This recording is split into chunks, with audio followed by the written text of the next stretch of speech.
السلام علیکم دوستو، ویڈیو دیکھنے سے پہلے ہمارے اس چینل کو سبسکرائب کر لیں، نیچے موجود بیل آئیکن کو ضرور کلک کر لیں تاکہ ہمارے آنے والی تمام ویڈیو آپ کو بر وقت مل سکیں۔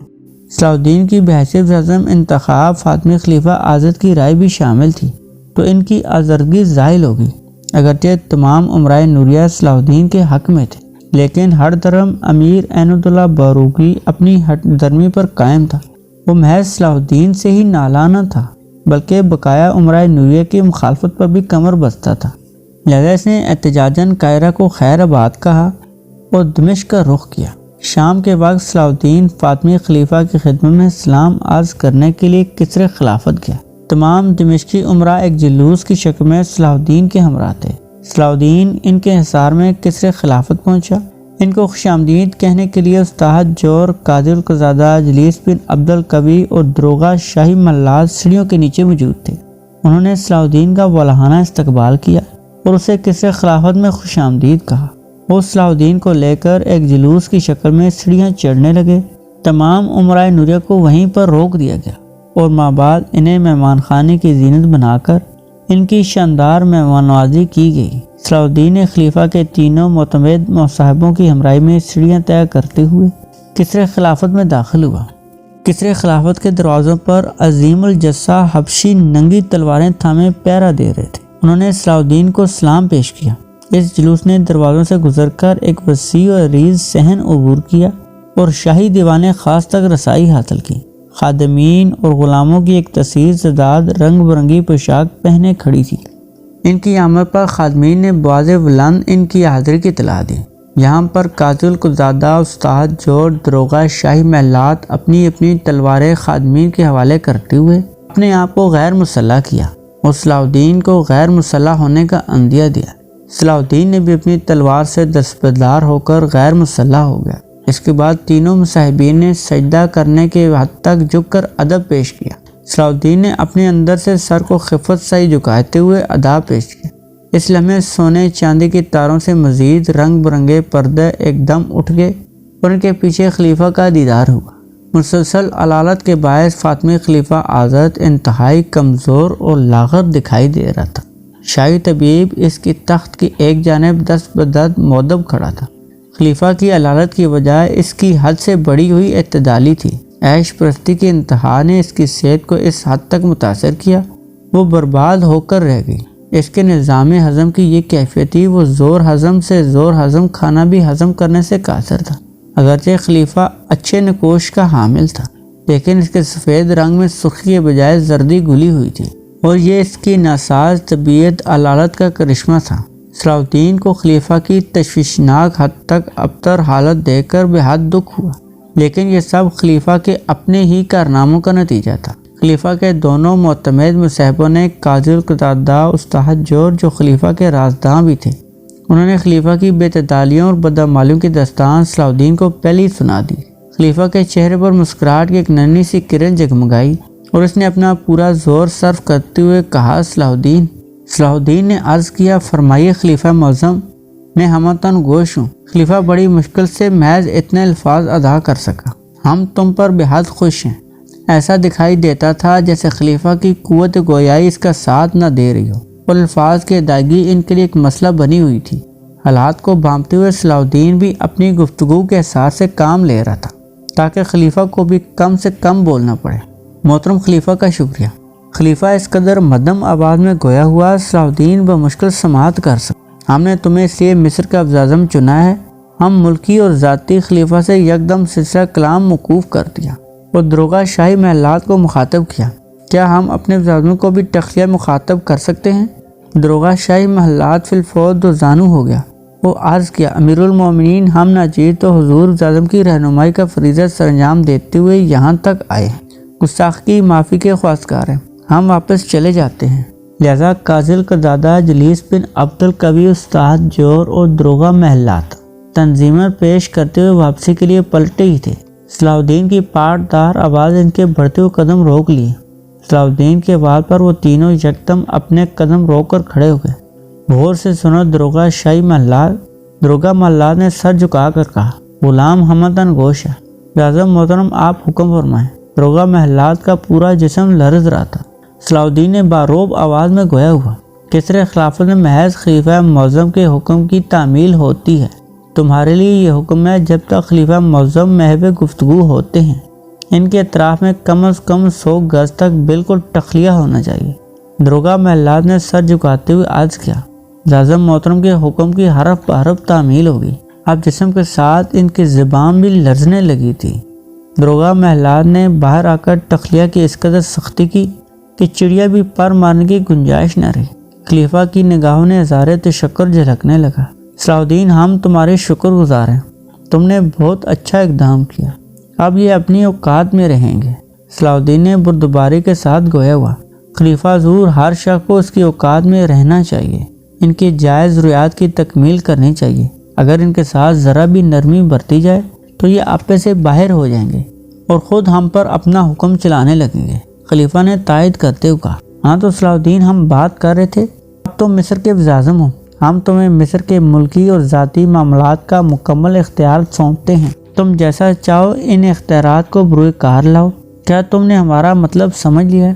صلاح الدین نے مؤدب انداز میں کہا، جی خلیفہ معظم، ذاتی معاملات میں دخل اندازی میرے نزدیک غیر مناسب ہے۔ میرا خیال ہے یہ امر کسرِ خلافت کے وقار کے منافی ہے۔ اعظم کسرِ خلافت کے معاملات میں مداخلت کرے۔ خلیفہ نے سمجھانے والے انداز میں کہا، صلاح الدین، ایسا کوئی مسئلہ نہیں، ہمارے وقار کا دار و مدار اس امر پر ہے۔ کسرِ خلافت کے تمام اہلکاروں کے ذہنوں پر یہ حقیقت نقش ہو جائے کہ ان کی کوتاہیوں کی جواب طلبی ہو سکتی ہے اور مصری وزیر اعظم کسرِ خلافت کے کسی بھی بااختیار اہلکار کو اس کے عہدے سے معزول کر سکتا ہے۔ ہم تمہیں جو اختیارات سونپ رہے ہیں اس میں مسد پوشیدہ ہے۔ بالآخر صلاح الدین نے خلیفہ کی تجویز کے ساتھ اتفاق کرتے ہوئے کہا، میں خلیفہ کی اس خواہش کی تکمیل اپنا فرض تصور کروں گا۔ خلیفہ نے مزید وضاحت کا سہارا لیتے ہوئے کہا، در حقیقت ہماری خواہش یہ ہے کہ ملاتی سازشیں اور رشتہ داریاں دم توڑ جائیں۔ صلاح الدین نے اظہار خیال کرتے ہوئے کہا، خلیفہ معظم، میں آپ کا فرمان سمجھ گیا ہوں۔ میری ناقص رائے کے مطابق شاہی محلات کے حوالے سے سب سے زیادہ طاقتور ہستی دروغہ محلات کی ہوتی ہے۔ خلیفہ نے صلاح الدین کے خیال کی تائید کرتے ہوئے کہا، تمہارا خیال بالکل درست ہے، غالباً تمہارے علم میں ہوگا پہلے زرغام دروغہ شاہی محلات تھا، اس میں اور اس وقت کے وزیر اعظم میں اختلاف نے جنم لیا، تو اس نے وزیر اعظم کو معزول کرنے کے لیے سعید کے گورنر ملک شاہ کے ساتھ ساز باز کی۔ اس جوڑ توڑ کے نتیجے میں ملک شاہ نے وزارت عظمیٰ سنبھال لی۔ صلاح الدین نے سنجیدگی کے ساتھ جواب دیا، سب معاملات میرے علم میں ہیں، اسی بنیاد پر میں نے عرض کیا تھا کہ شاہی محلات کا دروغہ ہی سب سے با اثر اور طاقتور شخص ہوتا ہے۔ آپ مطمئن رہیں، وزارت عظمیٰ میرے دور کے دوران کوئی آپ کی طرف میلی آنکھ سے نہیں دیکھ سکتا۔ آپ مطمئن رہیں، اپنی صحت کی جانب توجہ دیں اور اپنی صحت بحال کرنے کی کوشش فرمائیں۔ آپ کے ہر حکم کی تعمیل میرا اولین فرض ہوگا۔ خلیفہ نے اپنی مصری کے ساتھ لٹکے ہوئے سونے کے گھنٹے پر سونے کی مغری سے چوٹ ماری۔ اس کے جواب میں کنیز بھاگتی ہوئی آئی اور 10 بدس کھڑی ہوگی۔ تخلیہ اپنے اختتام کو پہنچا۔ جو لوگ تخلیہ سے قبل ہمارے حضور حاضر ہوئے تھے وہ دوبارہ حاضر ہو سکتے ہیں۔ خلیفہ کا حکم سن کر کنیز اس کے حکم کی تعمیل کے لیے باہر کی جانب بھاگی۔ تھوڑی دیر بعد قاضی قزادہ استاد جور اور دروغہ ملات دوبارہ حاضر ہو گئے۔ کنیز اور غلاموں نے بھی اپنی اپنی جگہ سنبھالی۔ خلیفہ کا ارشاد پا کر ایک غلام باہر نکلا اور فی الفور ایک خلط فاخرہ سونے کے خوان میں سجائے اندر آیا۔ خلیفہ نے خلط صلاح الدین کو پیش کرنے کا اشارہ کیا۔ صلاح الدین نے خلط کو لے کر بوسہ دیا، پھر واپس اسی سونے کے خوان میں رکھ دیا تاکہ رخصت ہوتے وقت اپنے ہمراہ لے جائے۔ خلیفہ نے غلام کو حکم دیا، ہم نے وزیر اعظم صلاح الدین کو الملک الناصر کے خطاب سے نوازا ہے، اس خطاب کو مشہور کیا جائے۔ غلام نے اپنی جگہ کھڑے کھڑے خطاب کی تشہیر کرتے ہوئے کہا، الملک الناصر صلاح الدین وزیر اعظم مصر۔ غلام کی آواز سنتے ہی باہر راہداری میں کھڑے غلام نے اس اعلان کو دہراتے ہوئے اس کی تشہیر کی، الملک الناصر صلاح الدین وزیر اعظم مصر۔ اس کے بعد ہر دروازے اور راہداری میں کھڑے غلام نے باری باری اس اعلان کو دہرایا اور کسرِ خلافت دیر تک اس اعلان کی آواز سے گونجتا رہا۔ صلاح الدین نے اپنے سر کو قدرے جھکاتے ہوئے خلیفہ کو اداب پیش کیا۔ خلیفہ نے صلاح الدین کو اشارے سے قریب آنے کا کہا اور اسے ایک گراں قدر ہار پیش کیا۔ صلاح الدین کو ایک مرتبہ پھر اداب پیش کرنا پڑا۔ صلاح الدین کی خطاب کی خبر کسرِ خلافت سے نکل کر شہر بھر میں جنگل کی آگ کی طرح پھیل گئی۔ عمائدین سلطنت اور اراکین سلطنت نے جب اس بارے میں سنا تو وہ مبارکباد دینے کے لیے صلاح الدین کی رہائش گاہ پر جوگ در جوگ جا پہنچے۔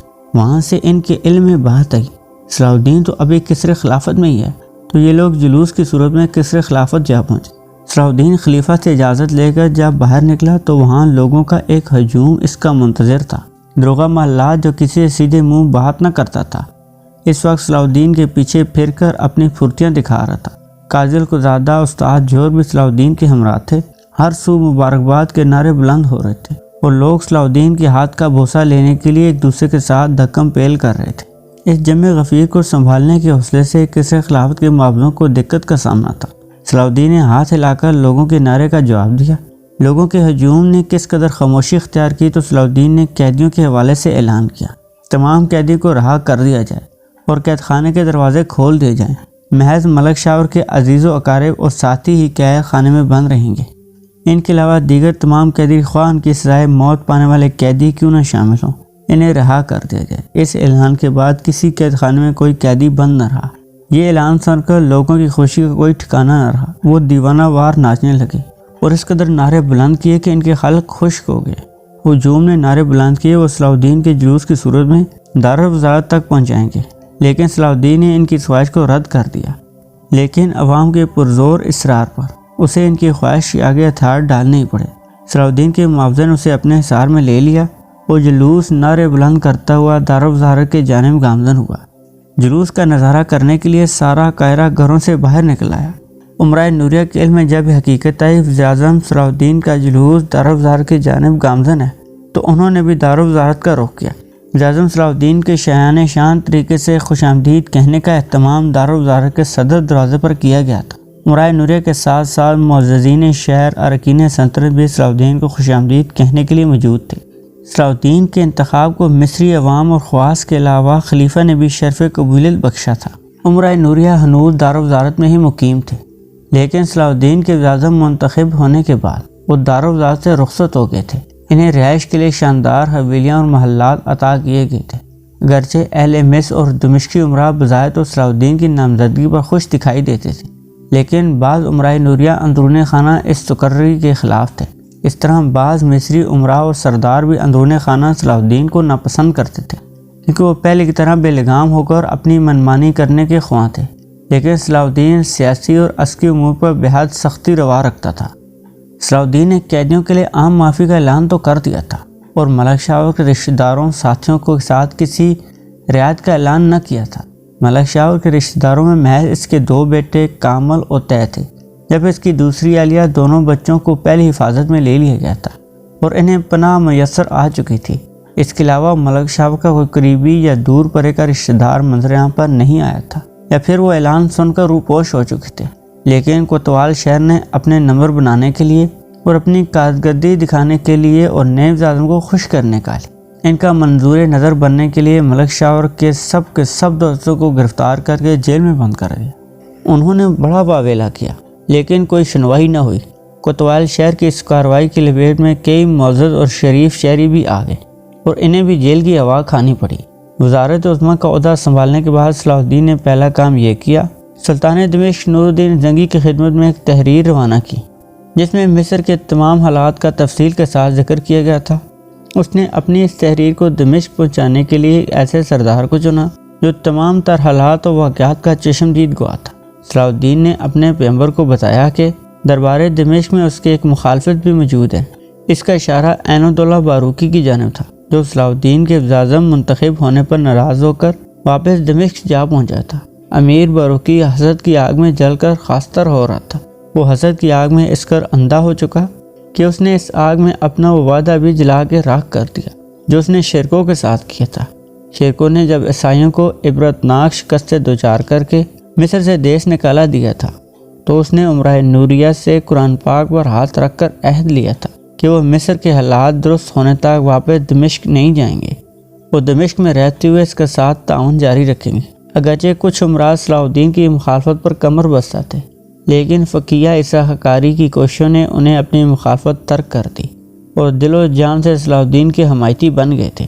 دمشق پہنچنے کے بعد امیر عین الدولہ باروکی نے سلطان دمشق کے حضور صلاح الدین کے خلاف اس حد تک لب کشائی کی تھی جس حد تک ممکن تھی، لیکن جب سلطان کے پاس صلاح الدین کا پیغمبر سردار آن پہنچا اور اس نے تحریری احوال سلطان دمشق کی خدمت میں پیش کرنے کے علاوہ وہ تمام زبانی احوال بھی اس کی گوش گزار کیے جن کا وہ بذات خود چشمدید گواہ تھا، تو سلطان حقیقی صورتحال سے آگاہ ہو کر بے حد خوش ہوا، اور اس نے ایک دن بڑے دربار میں اپنے جذبات کا اظہار کرتے ہوئے کہا، ہمارے درباری امراء اس قدر اہل ہیں کہ وہ جانتے ہیں کسی بھی ملک کو تسخیر کرنا اس قدر مشکل نہیں جس قدر مشکل اس مفتوحہ ملک پر اپنا تسلط برقرار رکھنا اور اسے استحکام سے دوچار کرنا۔